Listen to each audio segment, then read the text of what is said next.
Vanessa Lalo, bonjour. Vous sortez d'une conférence où vous nous avez expliqué l'utilisation d'Internet chez les jeunes. Donc Internet chez les jeunes, c'est plusieurs composantes. Oui, les jeunes utilisent de plus en plus Internet aujourd'hui, que ce soit chez eux, dans leur chambre ou à l'école, parce qu'aujourd'hui la multiplicité des supports fait que les jeunes sont tout le temps sur Internet, que ce soit sur Facebook, sur YouTube, sur les jeux vidéo, sur leur téléphone, leur smartphone, leur tablette ou Internet à la maison, sur les ordinateurs ou autres. Les jeunes sont connectés en permanence. Donc ce qui est intéressant, c'est de pouvoir regarder déjà les différents usages des jeunes, comment ça se décompose, pour pouvoir mieux les accompagner, proposer des cadres qui soient cohérents avec leurs pratiques et pouvoir bénéficier aussi de la continuité du numérique à l'école. Finalement, le numérique à l'école, c'est extrêmement important, mais il y a encore des risques et des enjeux qui font qu'il y a certains freins encore aujourd'hui parce qu'on n'a pas encore appréhendé correctement le numérique et Internet.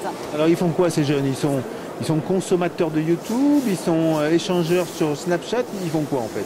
Alors en majorité, les jeunes utilisent la vidéo sur YouTube, que ce soit le replay d'émissions, que ce soit le visionnage de vidéos sur YouTube.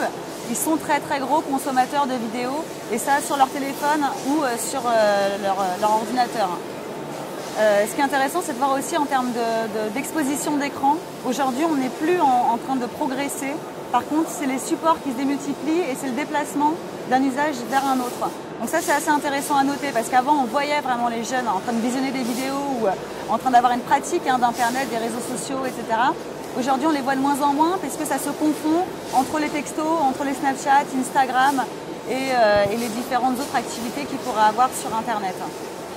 Donc comment, maintenant qu'on sait plus ou moins que c'est quand même des gros consommateurs de l'Internet et notamment au travers de vidéos, comment le système éducatif peut utiliser justement ce type de pratique pour un usage pédagogique? Alors ce qui est intéressant, c'est de pouvoir prendre en considération les usages des jeunes actuellement pour pouvoir les exploiter à des fins éducatives. Quand on sait qu'ils sont beaucoup dans la dynamique groupale, dans le lien social ou dans le besoin d'échange permanent, finalement on peut exploiter ça vraiment très facilement dans l'éducation et à l'école en reprenant ces différents codes, en les faisant travailler en équipe, en les aidant à s'évaluer entre eux ou à s'auto-évaluer, en étant dans quelque chose qui est plus de l'ordre du partage, de l'exposition aux autres ou de l'expérimentation directe de leurs connaissances. Parce que grâce aux jeux vidéo aussi, on apprend de plus en plus de choses à travers les jeux. Mais finalement, ce qui est très intéressant là-dedans, c'est de voir la mise en pratique immédiate en fait des apprentissages grâce aux jeux, grâce à Internet et grâce au numérique. Alors vous avez parlé de codes, les codes des jeunes. Est-ce que les enseignants sont préparés à savoir lire les codes des jeunes? Alors de plus en plus, on apprend à lire entre les lignes. Moi, ce qui me paraît important, c'est de se dire surtout, c'est pas grave si je ne sais pas pour l'instant, je vais apprendre à leur contact, je vais expérimenter les différents codes et pratiques des jeunes. Ils m'apprendront aussi toutes ces choses-là. Et finalement, pas forcément se dire je suis en échec, je ne sais pas, mais plutôt essayer d'appréhender le monde numérique, de l'apprivoiser en fait au fur et à mesure comme on peut. Et puis après, l'exploitation de ces codes-là sera assez innée en fait. Les jeunes aiment beaucoup partager leurs pratiques, donc il suffit de leur poser 2-3 questions. Et finalement, on a tout de suite des réponses très pragmatiques de leurs usages, de leurs attentes, de leurs envies, etc. Bon, in fine, Internet c'est très beau, mais il y a toujours un côté obscur dans toute chose. Donc Internet comporte certains dangers. Donc là aussi, est-ce qu'on doit avoir une attitude en tant qu'enseignant? Que faire par rapport aux dangers d'Internet? On parle de choses qui sont interdites ou de pratiques ou de vidéos. On parle de vidéos qui sont quand même répréhensibles. Que faire par rapport à ça? Je crois que c'est important déjà en premier lieu de décrypter les images et d'aider les jeunes à décrypter les images.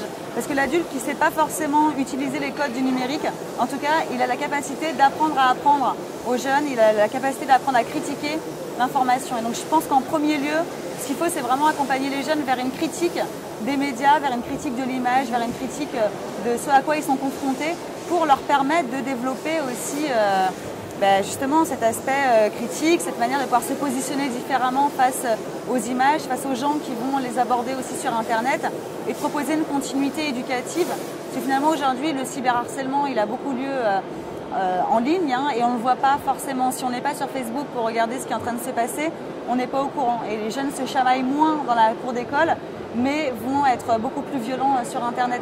Donc je crois que c'est important d'avoir aussi des points de vigilance, juste de savoir ce que les jeunes font, de savoir que les conflits se déplacent aussi, que les risques sont partout, dans la vie réelle comme sur Internet, mais plus on est sur Internet, plus on peut potentiellement être confronté à des risques. Donc il faut que l'adulte se pose déjà des questions de qu'est-ce que le jeune est en train de faire, pourquoi, à quelle fin, quel type de personnes il va pouvoir rencontrer, quel type de pratique il va pouvoir mettre en place aussi et surtout quel type d'apprentissage.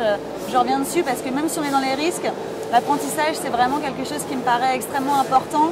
Internet ça suscite beaucoup de créativité, d'ingéniosité.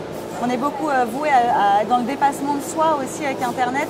Donc c'est un pendant, de l'autre côté, ça peut être chronophage, on peut y passer beaucoup plus de temps que prévu, un lien on entraîne toujours un autre.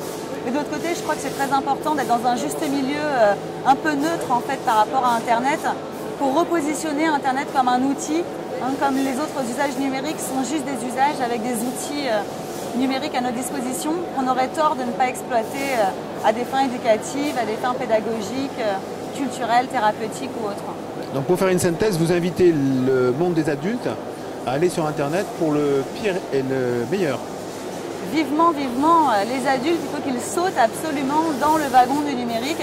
S'ils ne sont pas encore déjà dedans, il faut absolument qu'ils appréhendent le monde numérique pour pouvoir se le réapproprier eux-mêmes et poser leurs propres codes, leurs propres limites. Parce que de toute façon, Internet et le numérique, ça n'a pas de limite en tant que tel. Donc si chacun ne pose pas ses propres cadres,